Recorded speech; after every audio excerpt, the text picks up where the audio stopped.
Ай баракелде, бүгүнкү бизде өзүбүздүн райондогу айыл өкмөттөр аралык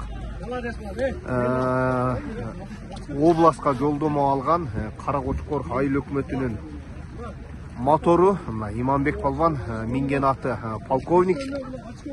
Бул Көкбөрү федерациясынын жетекчисинин аты полковник деген аргымак. Ошол менен абдан жакшы ийгиликтер жаратып, жакшы оюн көргөздү.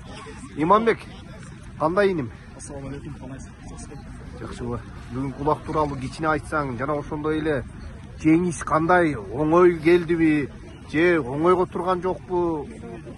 Жеңиш аябай эле кыйын болду биз үчүн. Өткөндө чемпион болгонбуз. Мунусунда башка командаларда аябай күчтөнүп кетти. Сырттан жакшаттар тапты, бир командалар күчтүү экен бүт баары.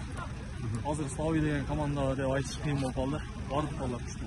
Оюн аябай татаал болду биз үчүн.